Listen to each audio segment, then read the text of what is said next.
Thank you so much, Kim. Welcome everyone to this presentation today on Khitabat, if I'm pronouncing that correctly, a journal that we'll be talking about today. And we'll have a nice conversation between Professor Latif and Professor Makoni on this journal and also the rest of our global audience. Just to introduce Professor Latif to you, Dr. Emad Abdul-Latif is a rhetoric and discourse analysis professor at Qatar University. He studied Arabic rhetoric and political discourse analysis at Cairo University and Lancaster University. He published 8 monographs in Arabic. Why do Egyptians applaud? 2009. Strategies of Persuasion and Effects in the Arab Political Discourse, 2012, Rhetoric and Cross-Cultural Communication, 2012, The Rhetoric of Liberation, 2013, Analyzing Rhetorical Discourse, 2014, Political Speeches in Modern Times, 2015, Analyzing Political Discourse, 2019, and The New Arabic Rhetoric, 2021. He's against Rhetoric is He's Against Rhetoric, 2017, is an edited book that tackles the influence of Plato's work on Arabic rhetoric.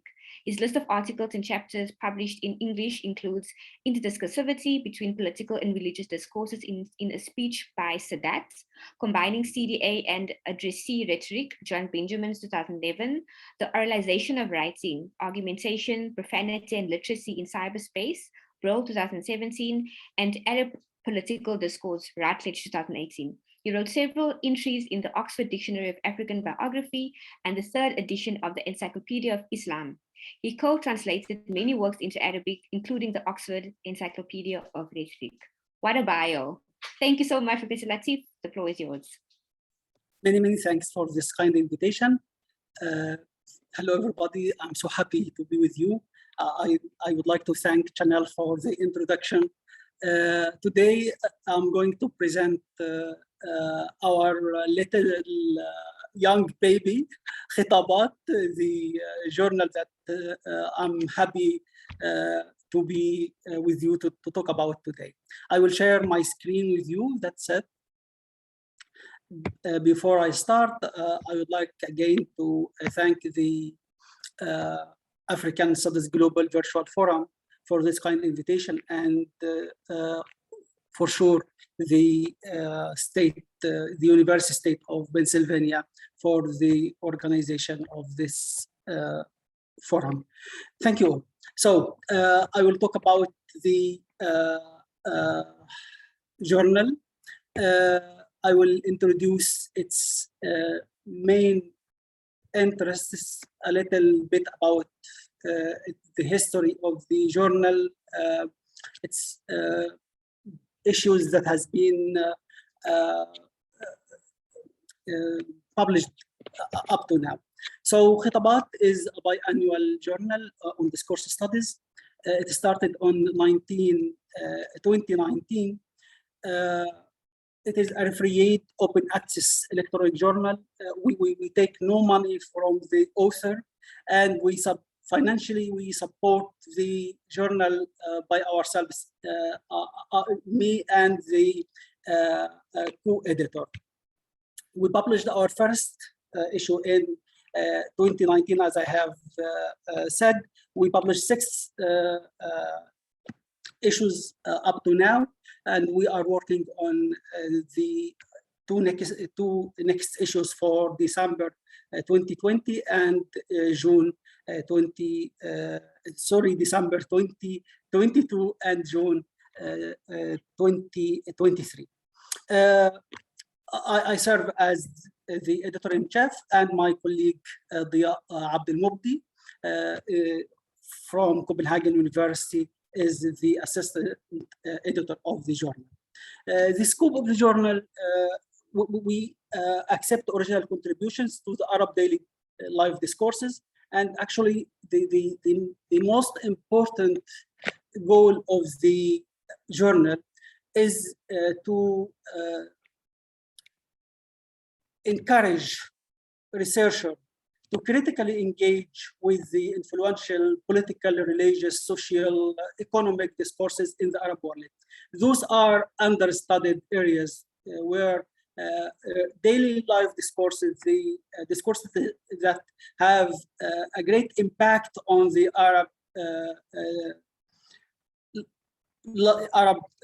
world usually are under studied. They got very little notice from researchers for various reasons. Some of them related to the nature of the academic institution in the Arab world. Some of them are related to the issue of free expression and the other many issues. So this individual efforts actually seek to encourage researchers to do research in these in those discourses, particularly engaging with them critically. So we aim to provide a platform for the Arab academics, for the Arab researcher who struggle to publish their work for non-academic reasons in the Arab world, particularly those works about the public discourses in the Arab world. We made, as I said, 6 issues. Some of them are topic related, and this is our vision for the journal. We make call for papers, not open call for papers, but we identify a topic that is understudied, and we encourage researchers to work on it. So each issue tackle one subject. So in 2020, we published an issue about discourses of illness. It combines around 26 papers. It has, of course, been motivated by the global pandemic. Last year, we published an issue on manipulation in Arab discourses, and we tackled the various aspects of manipulation in public space in the Arab world. 16 studies have been published in this issue. And just few months ago, we published an issue about discourses of occupation and liberation in Palestine, in which researchers were engaged in analyzing the discourses of colonialism in Palestine and discourses of liberation also.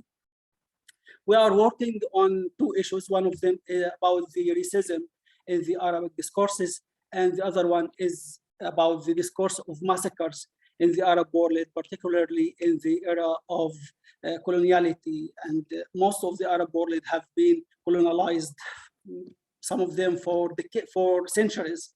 And we study a lot of data and discourses that are related to the discourse of massacres. We hope that in the near future, we hope that we will hold the virtual discussion groups, and we in the process of initiating a monthly meeting in which we discuss the previously published issues, and also in which we plan for the future issues also. And also we are going to conduct polls on the research worthy topics. One of our goals is to building a research community that work on the Arab public discourses critically, and the journal seeks to be a point that a ground to stand on in this effort.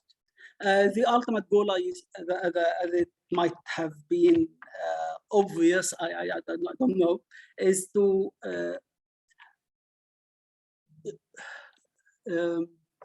moving just from the publishing from publishing to knowledge development is not only the goal is not only issuing articles or publishing articles.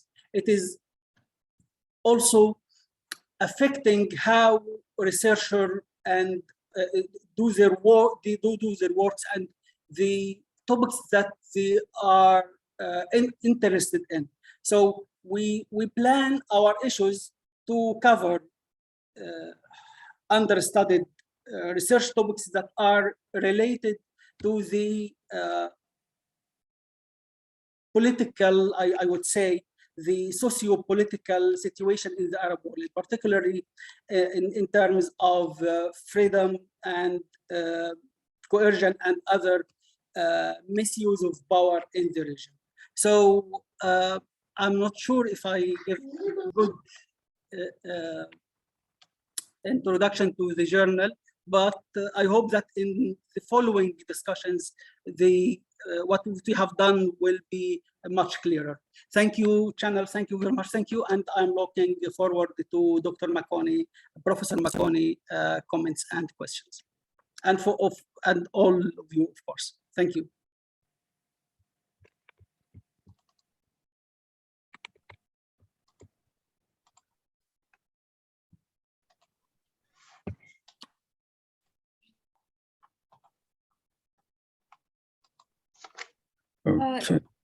Thank you so much. Over to you. Thank you so much, Professor Latif, for a very interesting discussion. Over to you, Prof. Makoni. Okay. Sally, can you mute yourself? Yeah. I think I did. You did? Okay. Okay. I hope am I being, there's a lot of, okay. Prof. Mufwena just needs to switch up his speakers. Oh. It doesn't sound too bad, Prof. That's fine. I can do that. All right. Oh, okay. Right. Thank you very much for this. I have a lot of questions because I don't know much about the basics of this. When you talk about the Arab world, what are you politically and geographically, what areas are we talking about? So that we may be able to know what intellectual jurisdiction you have in mind. Yeah, the Arab world is a geographic cultural term that refers to countries that from the east start with Iraq, Kuwait, Qatar, Emirates, Oman, until the west of Morocco and Mauritania. Those are 23 countries with a population over than 250 million. And I do not update my information about the population recently, but this is as far as I remember. It might be higher now. All those countries speak Arabic, and there is a sort of collective identity in which all people in this geographic area perceive themselves as Arab. So there are also other shared elements, like, for example, the majority of them are Muslims, and they share maybe a set of tradition and, of course, maybe also rituals. This is when I use the Arab word, this is what I refer to. So the journal covers topics in the Arab world. Does it mean that the authors also have to come from the Arab world? The authors, the contributors to your journal, if, for example, they are in Paris and they are writing about Iran, can they submit their work to your journal? Yes, this is very important. Yes, actually, we accept papers in Arabic, and sometimes we accept papers in English. So whatever, because we encourage Arab researcher to be involved in the topic we suggest in our issues. The call for paper usually is circulated within the Arab academia sphere. Yeah. So, but still, if we got any contribution from outside the Arab world in other languages rather than Arabic, of course, we will accept it and will go through the referee process without no problem. If it tackles a subject that is related to our call for paper, but our call for paper is very chosen to tackle Arab issues. This is what this. So, researchers from all over the world that are interested in the Arab region, of course, can submit their papers to the journal. But who defines what are Arab issues? Yes, this is very important. Yes, because there are global issues also. I would say that some what I will define as a relatively important Arab issue is related to the socio-political context in the Arab world. So we have an issue, a problem with, let's say, dictatorship. This might not be quite common in the European countries. This is not a persistent problem for them. So researchers, I think, should be interested in tackling the discourses of dictatorship in an urgent way. If we compare them to other Western researcher, because the journal is interested in public discourses, and public discourses are related to the circumstances of each society. So what is critical for a society might not be that important for another one, and we will try to go against the global research agenda in order to identify the most needed researches in this particular context. Then you have got a very fascinating journal. That's why I'm very curious to try and understand the thinking behind the decisions you make. I always thought, perhaps naively so, that Arab issues were international issues. And if Arab issues are international issues, then you can't have issues that are just purely Arab of Arab concern. Because whatever happens in the Arab world has got ramifications globally. So from that perspective, I'm not sure where you cut off Arab issues from international issues. I might be in Paris, but the events may happen in the Arab world, but they will have ramifications here. In other words, is the journal which is concerned with Arab world basically a journal that deals with international issues? Yeah, thank you. I disagree with you. Okay. Because I think that one of the Euro-centric conceptions of knowledge that the world is a global village, as it has been said scientifically. So the issues that should be studied, the topics, the research problems, the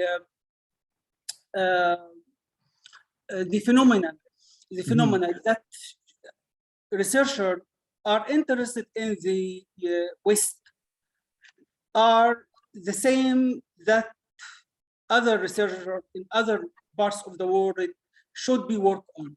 It is not like this for as I see it. And I wrote a piece of research recently in which I compare the topics that have been tackled by an Oxford handbook on discourse analysis, and the topics that I think that a researcher in discourse analysis in the Arab world should tackle.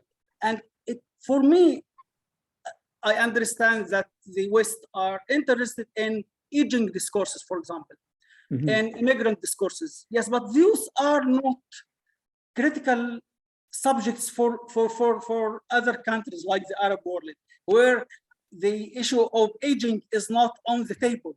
The issue of hunger is on the table. The issue of dictatorship is on the table. So it is, yeah. So it is, yeah.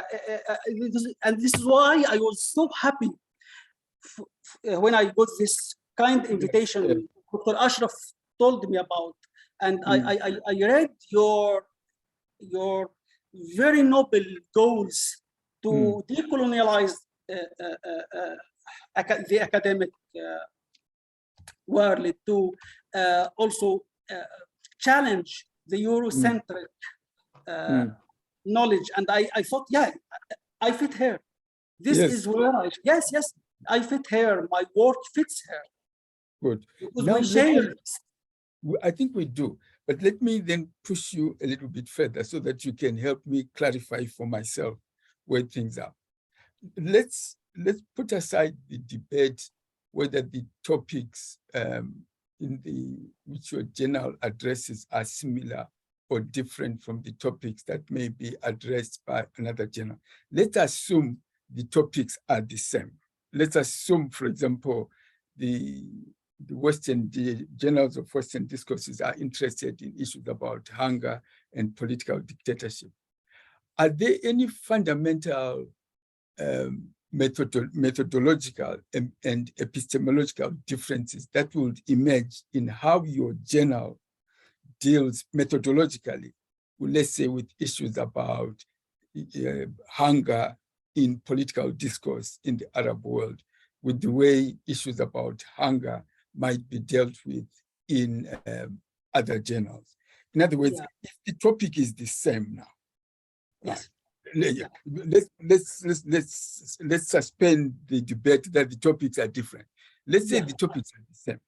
Are they features, characteristics, methodologically, of your journal that you would say, okay, this is the cluster of methodologies that we identify as typical of our journal?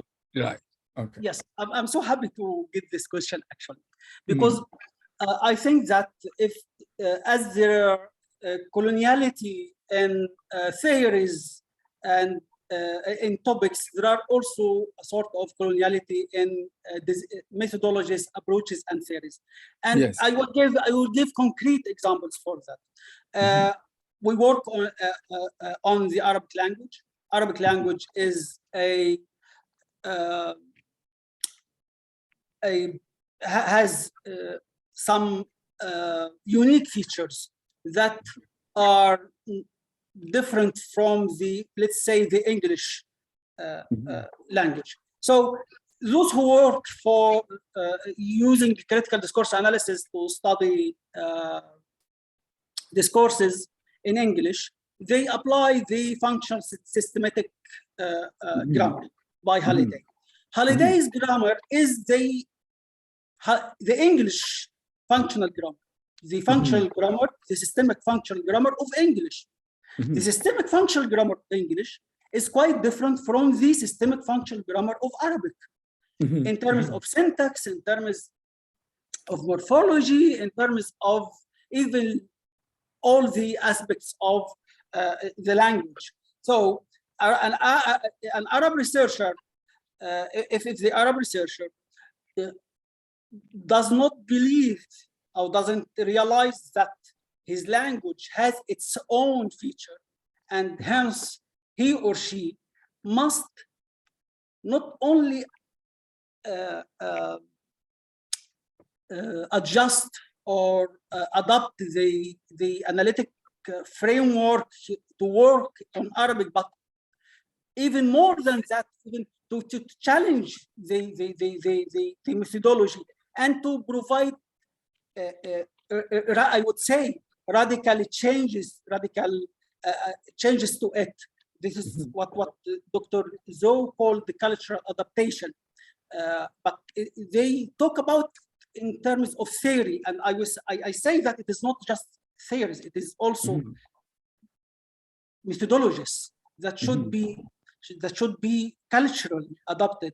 And I have many examples to talk about. Let's say, for example, the free structure of Arabic. Arabic has a free structure in which you can start with the subject, object, the verb freely. I can say, for example, محمد يلعب بالكرة, يلعب محمد بالكرة, بالكرة يلعب محمد, بالكرة محمد يلعب. All of these are grammatically correct. In English, rather than, you have a semi-fixed structure. In Arabic, every structure have a rhetorical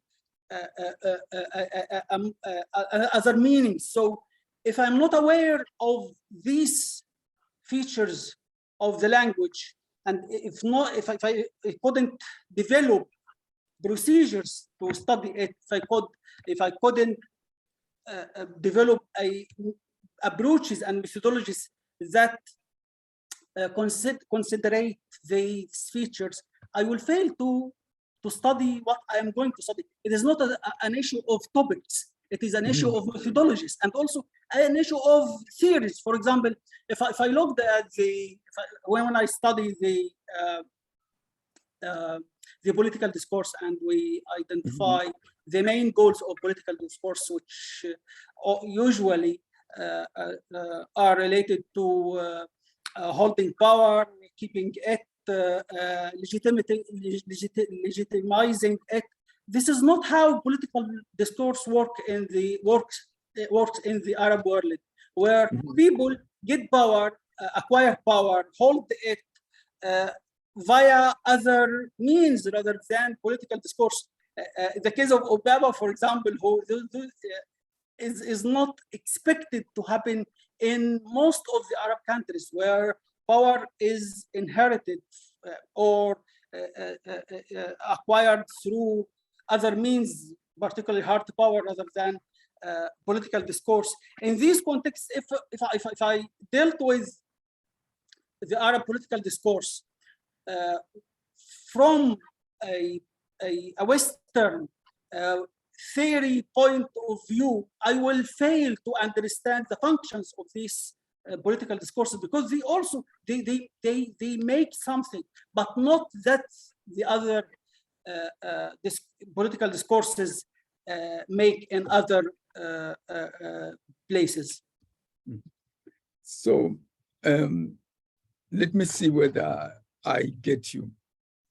Let me apply my mind to systemic functional grammar. You are saying that ultimately what is required or what should happen is not so much a systemic functional grammatical analysis of Arabic, but a systemic functional grammar designed for Arabic.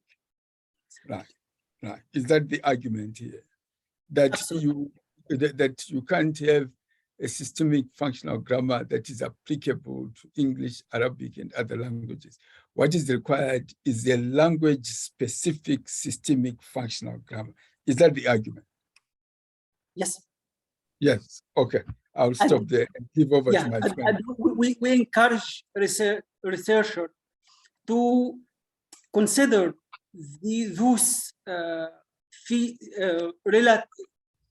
cultural, linguistic, specialities. Thank you. I have a lot of other questions, but I will what?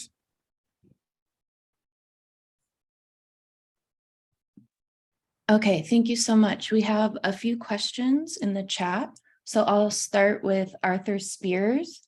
He asks a two-pronged question. Do you have to deal with censorship or attempted censorship of any type? And then the second question is, have your contributions confronted the question of race or skin colorism in the Arab world? And if so, how?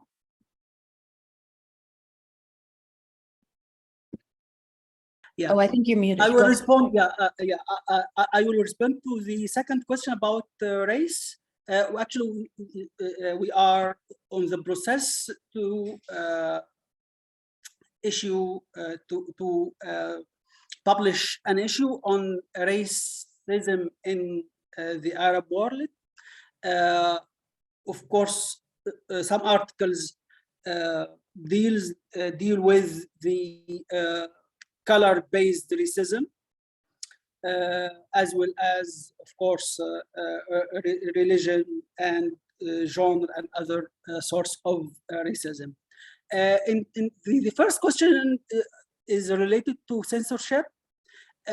Yeah, we publish online, so it will. Yeah, up to now we had, if I understood the question correctly, we haven't been subjected to any sort of censorship, and hopefully we will not. So, but still, the journal it does not depend on any institution. It's just individual efforts, and we publish online. We rarely, sometimes we provide hard copies for those who ask it for hard copies, but primarily we publish online, and hopefully things will continue smoothly. Yeah. Thank you. I don't know, Dr. Spears, if you want to jump in, go ahead. Well, it seems that given the diversity of political situations in the Arab world, that you would get some flack, and some people might not want to call it censorship, but I find it surprising. Of course, I am in no way an expert on the Arab world, but I find it surprising that there would not be some kind of pushback from powerful institutions unless your publication is not considered to have a powerful enough base to be concerned about, as is the case all over the world. For example, in the United States, militant African-American publications are not really considered, and they don't confront censorship because they're not seen as having an important base underlying them. So I could say, what's your response to that? And if I can put two questions into my same intervention, has your publication dealt with race, skin colorism in terms of specifics of the Arab worlds and communities within the Arab world? Because as we know, there's a global racial system, so to speak, and it is reflected in the many regional and community race/skin color systems. So to what extent, I might phrase it differently, has race, skin colorism been theorized as opposed to simply mentioned? Thank you. Actually, I think that your explanation for the state of censorship in the for the journal is very persuasive, because first we published research refereed academic journals that are yeah, I would say it are considered not so dangerous politically, because those works go through reviews in which we try to be sure that the findings, the claims, or everything is up to the academic standards. And also the circulation of such academic journals is not very, not very people read them. So they might be considered as a little influential publication, and hence censoring it might give such publication more interest and shed lights on it. So this is one thing. The other question is about the race studies in the Arab world. And yes, the articles we are going to publish studying race within the Arab context and the color-based racism is quite common in the Arab world also. I grew up in a village, and we used to songs that are, I consider now, very racist. Yeah, in terms of black and white skin. And when I think about it now, I cannot, I don't understand how could the culture deal with these racial discourses as a natural discourses. So the studies that we are going to publish deal with racism within the Arab context, and some research deals exactly with the racism based on color. Yeah. Thanks. Yeah, thank you. All right, thank you so much. We have another question from Byron. He says, thank you for your presentation, Dr. Abdul-Latif. I would like to ask if you've ever faced any sort of microaggression from your peers who disagree with your point of view. If so, how would you handle it, or how did you handle it? Via the normal academic means, we discuss, we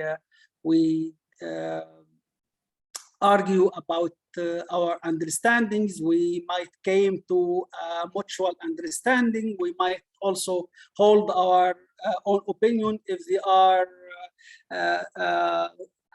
go through the refutation without being harmed. Yeah, this is an academic work.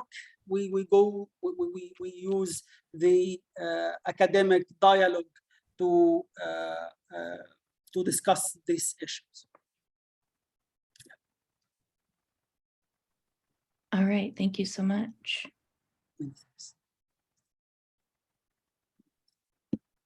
And then we have a comment from Ashraf. He says, this is a very significant question, Arthur. It points to the fact that the Arab world is far from being monolithic. So I don't know if Ashraf's there and wants to expand on that, or if you would like to expand on that at all. Thank you so much, Kim. Let me thank my friend Emad Abdul-Latif for being with us today. I enjoyed the presentation and the dialogue between Sinfri and Arthur and the other colleagues about the journal. I think Arthur's point is very important, and Emad agrees with Arthur. The Arab world is not a monolithic entity. There's a racial system somehow working in different contexts and differently. Of course, it's not with the same degree. Racism, for example, in some countries like Sudan, for example, is more visible than in the Gulf countries, within the Gulf countries, for example. I mean, among the population themselves, among the citizens, those who are all considered, for example, citizens of particular country. Of course, this is a generalization, because even within those within that citizenry, still there's some kind of stratification in terms of race, but it's more visible in other contexts. So race theory is, and I agree with Arthur, I think it's under theorized in the Arab world. It's just mentioned, but it's not seriously theorized or even engaged with. And colonialism also is not dealt with.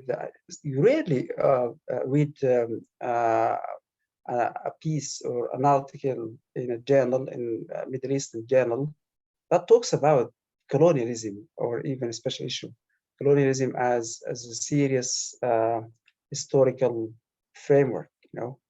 It's also mentioned, as Arthur said, use the language of Arthur. The same I think applies also to gender. Gender sometimes is forbidden discourse. Nobody talks about gender in some contexts, and Emad knows this very well. Again, I think we are, but I think Emad, Simfri's point should be taken seriously about the.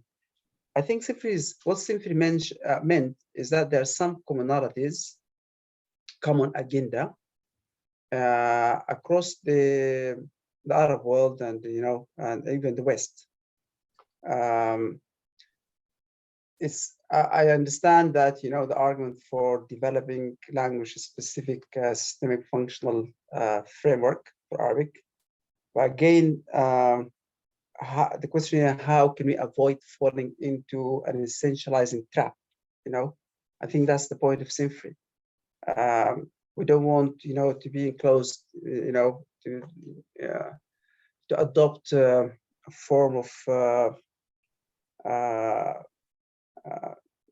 not orientalizing, but how to break away from seeing ourselves as wholly peculiar without any connections. For example, if you focus on the issue of colonialism, that's a common agenda.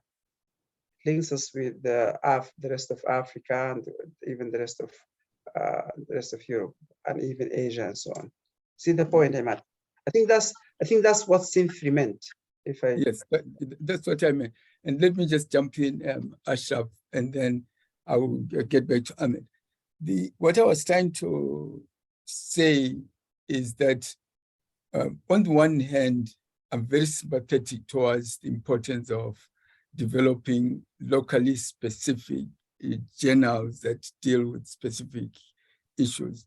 But the danger of that is that you then fail to see how the issues that you are dealing with can enable you to enter into an alliance with other journals that may be addressing similar phenomena, right? So, for example, if you just focus on the Arab world, you might fail to see that there may be other journals, for example, where you can enter into some general agreement and alliances. So my question to you is this: putting aside the machinery that you have set up for your journal, are there any other journals that you enter into discussions with outside the Arab world? Putting aside the special machinery that you have developed, do you enter into dialogue, into discussions to see, for example, what are the challenges other journals might be faced with, which are, let's say, in different parts of the world?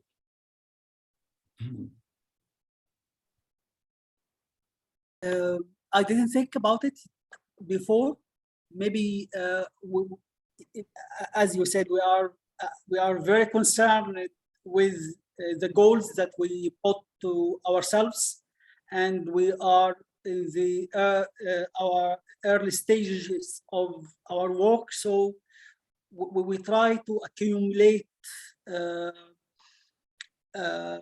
findings, and we try to enhance our work first. Yeah, this is what I would say. But of course, learning from other experiences from other journals would be absolutely important. And when I speak about the peculiarities of Arabic language or Arab culture, I quite, at the same time, I quite believe that there are shared features in now we cannot disregard them, but still the problem that in the Arab world researchers used to deal with Western methodologist theories as a global contribution, as a contribution that could be applied 100% to the Arab or to their local data, local situation, and this is why we raise this issues in order to maybe spread the awareness of the importance of cultural adapting academic contributions in terms of theories, approaches, methodologies, and etc.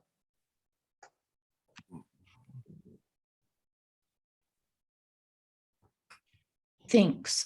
We have another question now from Chanel. So she asks, is the journal open to addressing topics of gender and sexuality?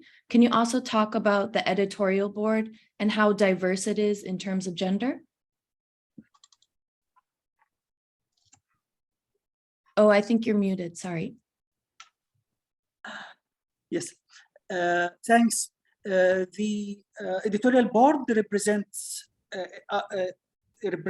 both genres. We have, I guess, 6 female members, and the issue on racism, some of the articles deals with genre racism, but we did not.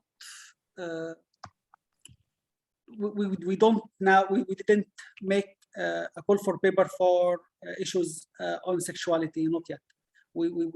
But yeah, maybe in the future, yes. Okay, thank you so much. Thanks. Did you want to add something, Ashraf? Yeah, because Anna is raising her hand. Oh, okay, yeah, go ahead, Anna. Hi, how are you? I would love to hear a bit more about how your past experiences as a researcher with your research led to this project, and what you see this project filling that you yourself in your own personal research found was not being filled. And you mentioned this kind of more on a larger perspective, but I would be really curious to have it connected to some of your own personal research, particularly since you clearly have done so much. Thanks, Anna. Yeah, actually, the project of publishing an academic journal came as an outcome of my own research interests. I worked on political discourse analysis, and when I started studying political discourse analysis, I was a little bit confused because many of the findings that I read are not applicable to the situation that I study. So, for example, first I have to develop levels of analysis to cover my own interests. I used to work on Ferkel framework of discourse, critical discourse analysis, in which the study of audience responses are not manifested. There is no interest in the real responses that real audiences in a concrete context produce, either to support or resist the discourses that they are interested in. So in 2005, I decided to add a fourth level of analysis in which I suggest that studying response could answer, audiences' responses could answer many questions in relation to the relation between power and language. So I argued that the relation between power and language is quite clear in the responses of the audiences, as it is in the structure of the discourse, in the process of producing and distributing it. And I studied the applause of the Egyptian audiences to speeches by Egyptian presidents to prove that we need a fourth dimension to complete the circle of three-dimension analytic framework. And throughout my research, I usually have confronted this challenge. The Western contribution are not enough, and sometimes are not related to what I study. So I have to think to find solution for that. Later on,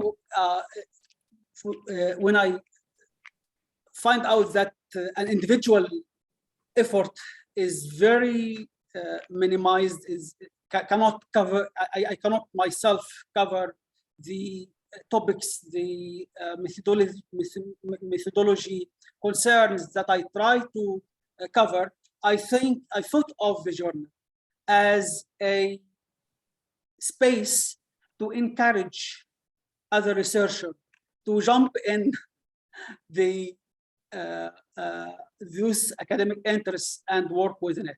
And this is why I'm so happy by what we have done up to now. And of course, we still have problems and a long way to walk, but I'm happy that many of my research projects have found other researchers to contribute to. Yes. Thank you. Thank you, Anna. All right, thank you so much.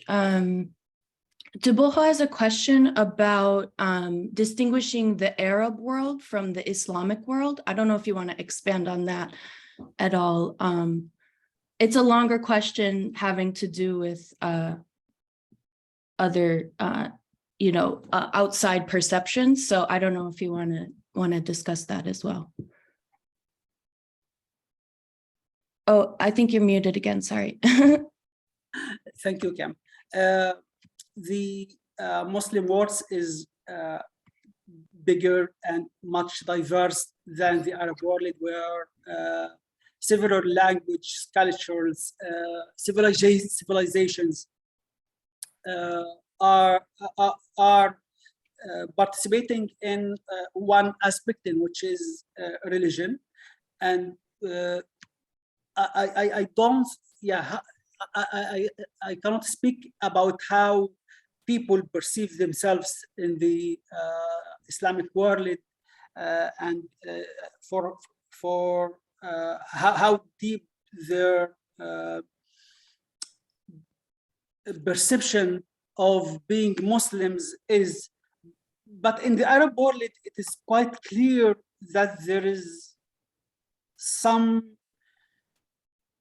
understanding that those who belong to the Arab world are Arabs, and this is what legitimizes speaking about the Arab world. There is such this shared identity that of course some people are reluctant to perceive themselves as Arabs in the Arab world, particularly in some places like Amazigh, for example, in Algeria, but still those the percentage of those groups are quite very small if you compare it to the majority of Arabs who speak Arabic and identify themselves as Arab. Yeah, I'm not quite sure if I elaborate this good enough. Yeah, I think so. Thank you. Next, we have a question from Vicky. She says, thanks for a very interesting presentation. What is your view of integrationism and Southern theory? Where does your journal diverge from their concerns?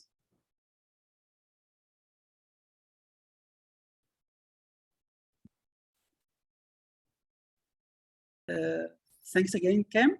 So the question about the integration of? Integrationism. Integrationism.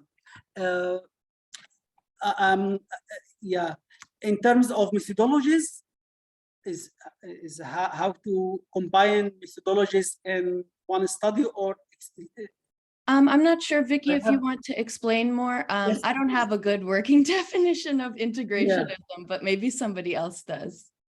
Yes, please, Vicky.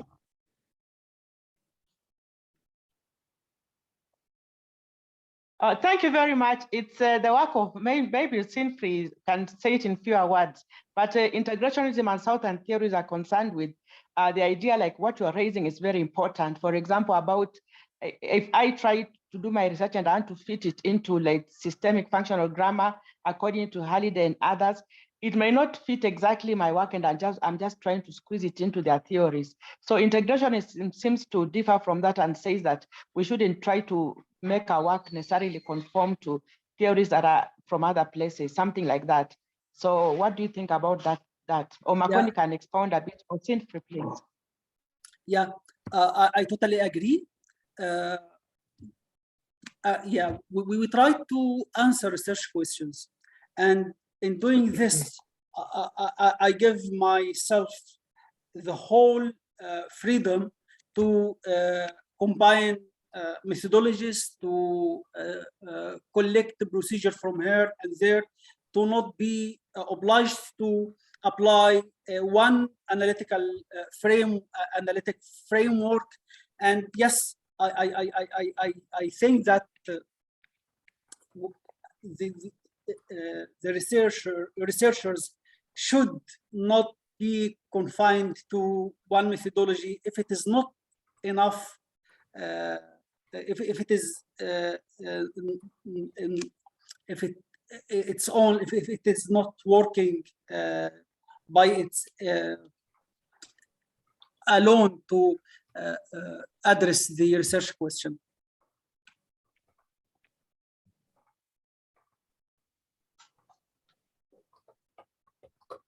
Thank you. What I'm saying is that the Southern theories and integrationism seem to have the same idea that you have. So I think the idea is why the Arab world as distinct from other integrationists from other Southern. Thank you.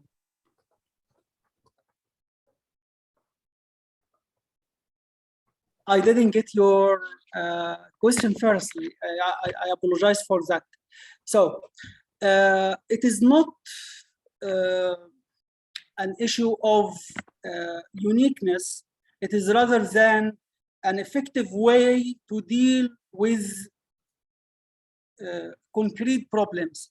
So if I'm working on the Arabic language and I have to study some features of this language, I have to identify its characteristics and develop tools to address these characteristics. So if I work in other language, let's say Sahari for example, or any language spoken by our colleagues in South Africa, they will face the same challenge, but will develop other solutions because they deal with a rather particular language context that they are going to develop tools to deal with. So the principle is one principle, but applied differently in different situation, cultures, and languages.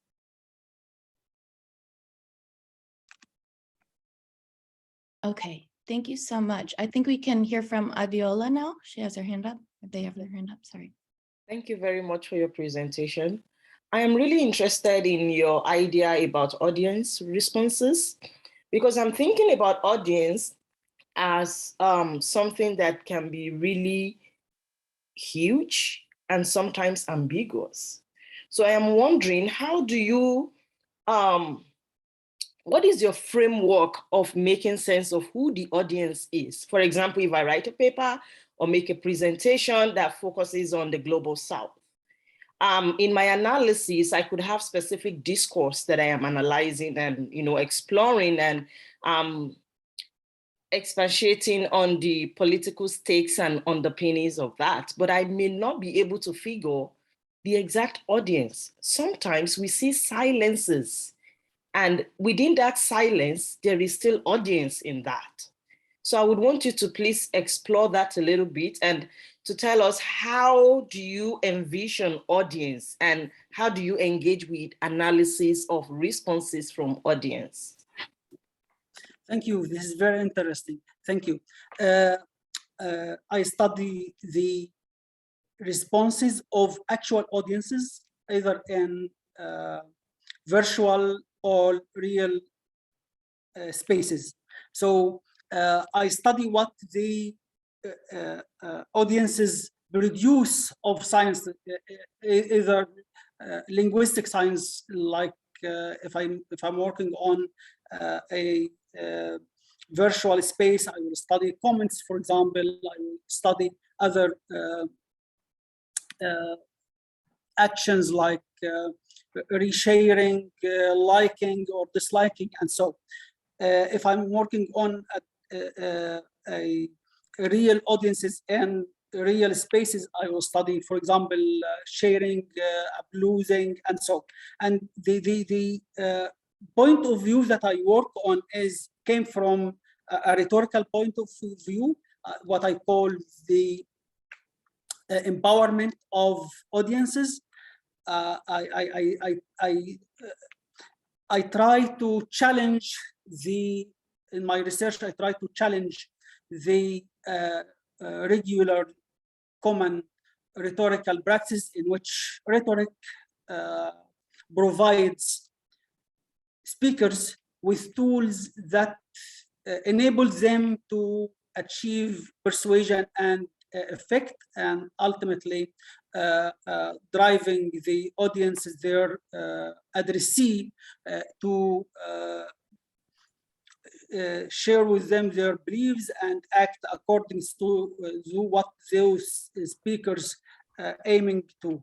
So I'm trying to analyze the audience responses in order to identify which responses support the discourse of the speaker and which are challenging it, and if this the discourse is practicing any sort of misuse of power and discourse, I would identify these responses as non-rhetorical responses, and on the other hand, the audience responses that challenge the discourse of hegemony, dictatorship, racism, and so I will call it rhetorical responses. The goal behind this identification is to first realize the audience responses in a different way rather than in this way of classifying the responses is motivated by a goal that rhetoric can provide audiences with tools that enable them to challenge the discourses that misuse power, or the discourse through hegemony, coercion, exclusion, and other acts of injustice in discourse. So this is, I'm not quite sure if I could explain my approach to audience discourses, but it is related to a goal that try to correct, what I say, correct the history of rhetoric. So instead of rhetoric was throughout its history has been a tool to speakers to influence audiences. I try to do the opposite, is to make a rhetoric that is specific, that is addressed to audiences, that audience can use to challenge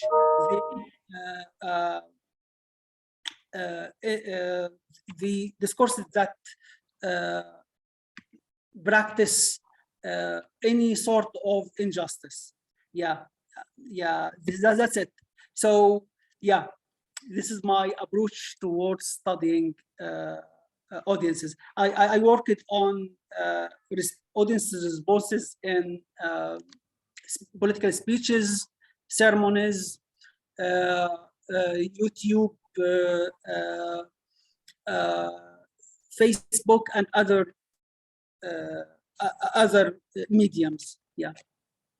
Thank you very much. I really like the way you address the rhetorical and non-rhetorical responses from the audience. I think that clarifies it a lot. Thank you. Thank you. Okay, thank you. We have another follow-up question from Dr. Spears. So he says, to revisit the question of the difference between the Arab and Islamic worlds, what about non-Arab populations within the so-called Arab world? For example, Berbers in the Maghreb and the quote-unquote East, or Nubian-speaking populations in Egypt. So for example, would Berber nationalism in the Maghreb be a suitable topic for your journal, or the dissatisfactions of Nubians in Egypt? Thank you. No, we have not tackled this issue yet. We are working on what I would say the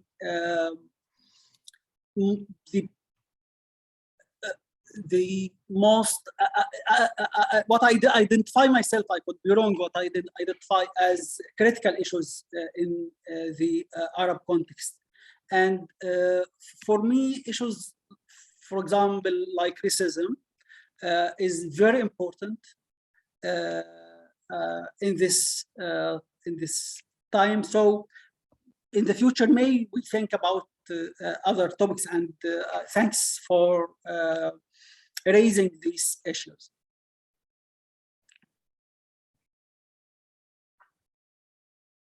Thanks. I see Sally Coco has his hand raised. Go ahead. Okay. I think we have this problem here. Yours.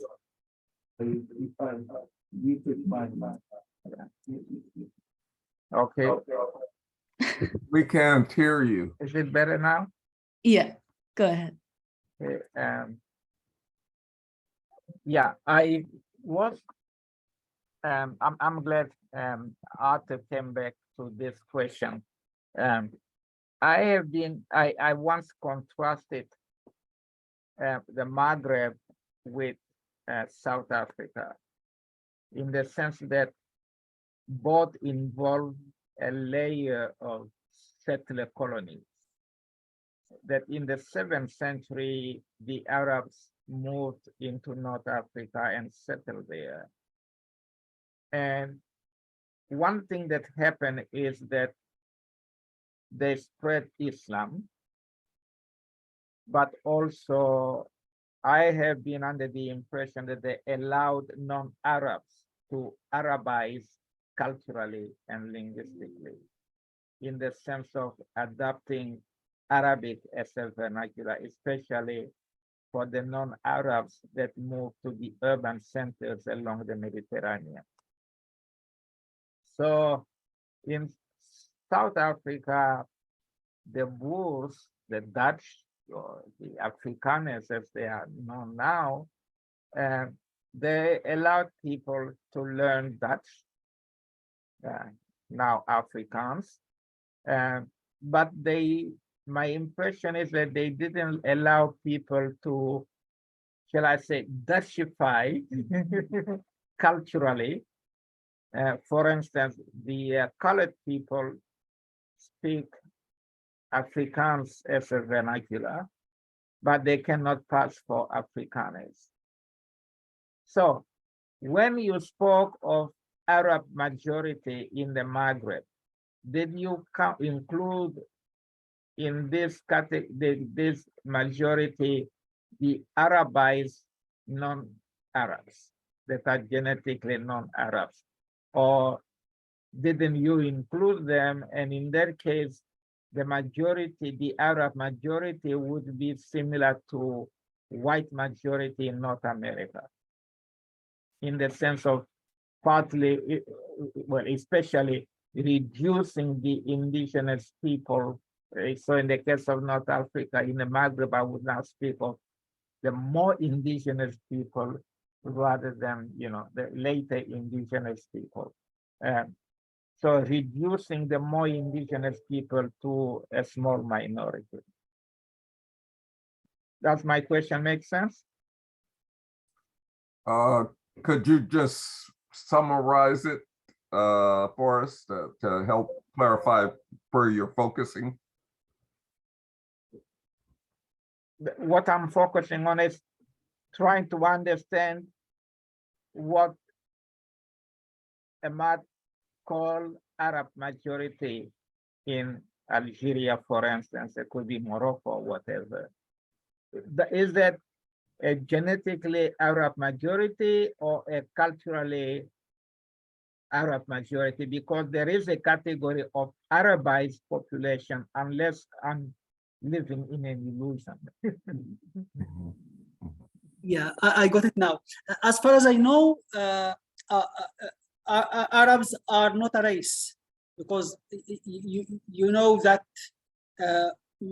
Egypt, for example, only have adopted the Arabic language as its language in the 4th to 5th century, after actually Arab conquered Egypt. So it took a long time to Arabize those countries, and it might took much longer times in other countries like Algeria and Morocco. So I don't think that Arabs perceive themselves as a race. It is just a language, culture, and religion, and political. What people say that political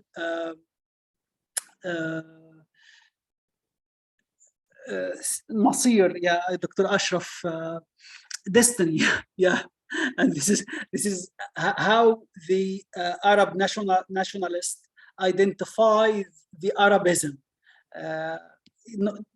not based on race, because there are many races in the Arab world. If you looked at Lebanon and Sudan, Mauritania, Djibouti, Egypt, Saudi Arabia, there are quite various races, but they share language, culture, in many cases, religion, and also the political destiny as youth nationalists identified. Yeah, I don't 100% agree about the political destiny, but the other three categories are working. So I wouldn't be too mistaken in saying you are telling us about the cultural category of Arab and not a genetic category of Arab. Yes, sure. Yeah. Okay, thank you. Yeah, I had a follow-up question. It seems that when you say Arab, you're talking about those political entities that consider themselves Arab and where the official language is Arab, even though you have Amazigh speaking populations, Nubian speaking populations, and so on and so forth. So if your base, in other words, the point from which you start, is the Arab political entities in the sense that I just explained, then a topic such as Berber nationalism and what I referred to as Nubian dissatisfactions would be material for your journal to treat. Is that correct? Thank you. Yeah, when I talk about the Arab world, I don't just identify it politically as those countries who are part of the Arab League, because there is a political institution that gathered all the Arab world with plus Jazr al-Qamar, which is the Arab League. No, this is not in my mind. I'm particularly interested when I use the word Arab. I refer to those countries in which their people perceive themselves, the majority of them perceive themselves as Arab. Yeah, this is why I didn't talk about what Jazr al-Qamar, for example, which is a state that is a part of the Arab League, but Arabic language is not their research community is not connected with the Arab research community. What area is that? I didn't catch that area that you're speaking of. It is Dr. Ashraf Jazr al-Qamar. In English, I don't know the title. It is Jazr al-Qamar. There is a country, the Mon Island, the More Islands. The Comores. They? Yes, yes, the Comoros, yes, that's right, the Comoros, yes. Okay, yeah. So the journal addresses is addressed to Arab researchers. Those Arab researchers might have a research community, and and for this research community, our journal address this research community. Yeah, I'm not quite sure if I responded to your question correctly or not. If I may come in, Emad, I think Arthur's question is very controversial. You know, it's one of the contentious issues even in the region, as Emad knows. You know, who counts as Arab, who doesn't count as Arab, and particularly in the North Africa region, like Morocco, for example. You know, some guys, some colleagues even, or some students, you know, Some of them, of course, they resent being identified as Arab. They don't like even the identification of the whole country with the Arab world. The same applies to Sudan.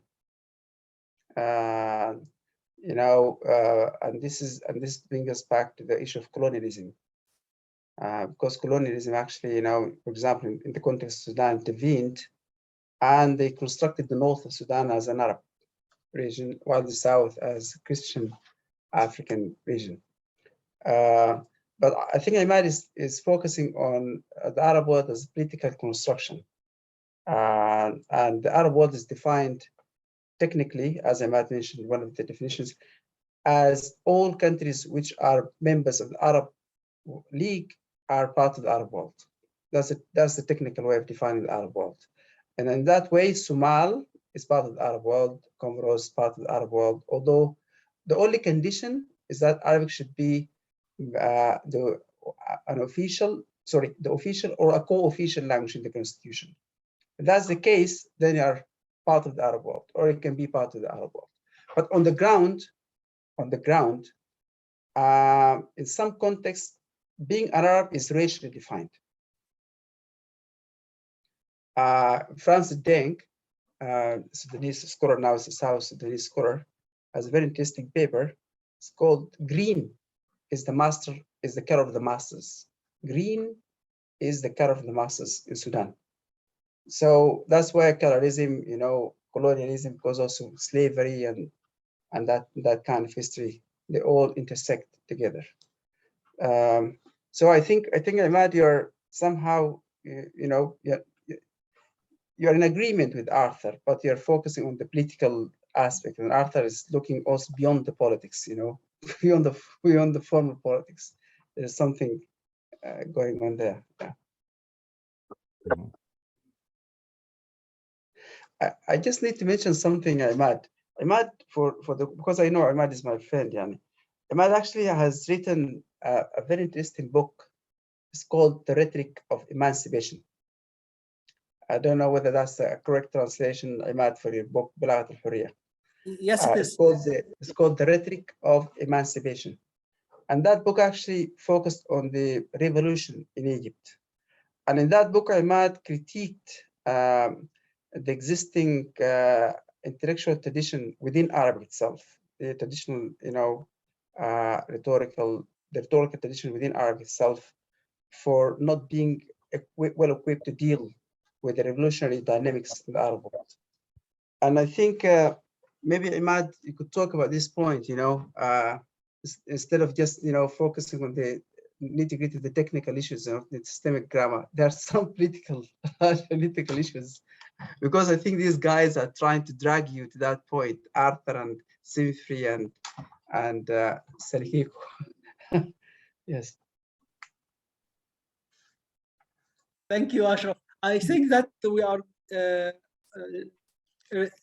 approaching our time. It is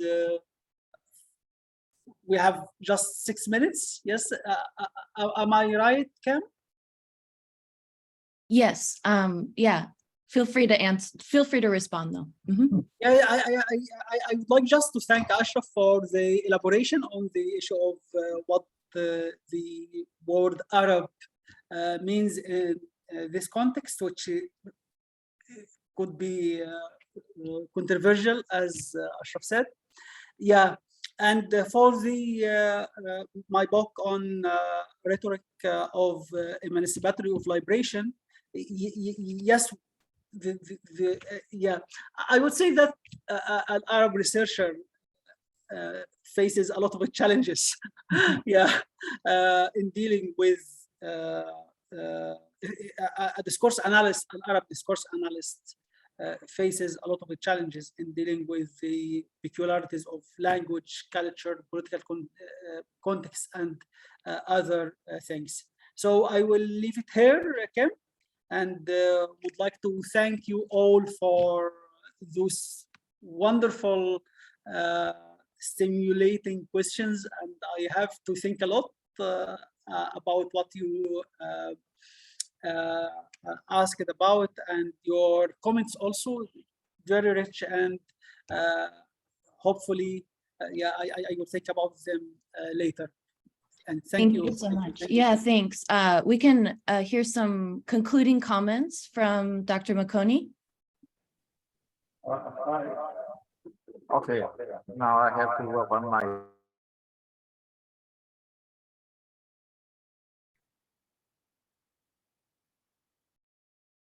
Dr. Makoni. Okay, unmute, yes, okay. As you could hear from the comments, your colleagues, I mean, the audience, the participants, were not totally convinced by the idea of the Arab world and the journal. They liked the idea of the journal, but the way you went about defining what is to be included and what is not to be included, that was where there was a bit of a tussle in the whole thing conceptually. So ironically, I think the next special issue you must ask us to prepare for you is why it is not wise to have a journal called the Arab World in the Arab world, right? And then you can be able to have these different views from Arthur, Sally, Ashraf, exploring how this phenomenon, the way that you are creating it, is read by people who don't normally write in the Arab world. For example, the issue of the Arab world in a multilingual context seems to suggest monolingualism, monotheism. It's more or less like on the one hand, you're making progress, but on the other hand, you are coming up with very not highly progressive categories that you are using. But otherwise, it comes across as a very fascinating project. And the last question that I wanted to ask was, it is called a journal. Does it differ from a magazine, from popular press? I mean, there must be a large number of other different types of academic publications. And in what way is the idea of a journal within the Arab world similar to the idea of a journal, let's say, in other parts of the world? Yeah, thank you. The word journal in Arab world, in Arabic refers to two things. The newspaper called journal, but this is what we mean by Khitabat journal. Khitabat journal is a refereed academic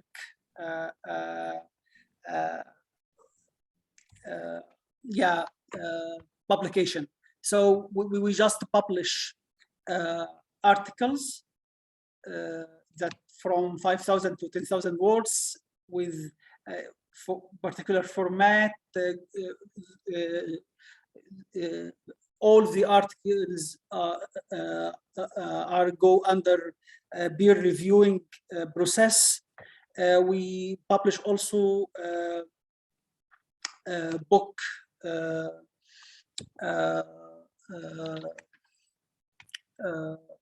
reviews, and yeah, that's it. Just articles and book reviews. So it is the same concept as it is in the Western academia.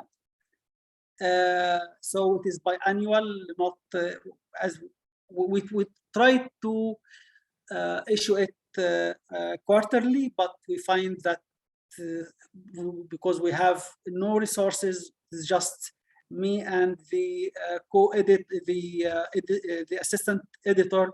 So we just turn it to biannual issuing.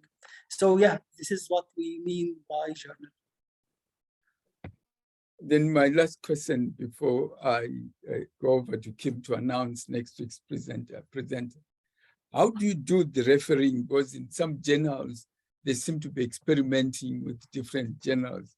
Cecile Beguru's journal, they have open reviewers in the sense that you know who has reviewed your work. Am I correct, Cecile? Yeah. How is yours a blind review or is it open review? Is It is a blind review process. Okay. The author does not know who will review his or her work. Yeah, and this is how it works in most of the Arab journals, academic journals, I mean. Yeah. All right, Kim, can you let us know who is coming in next week?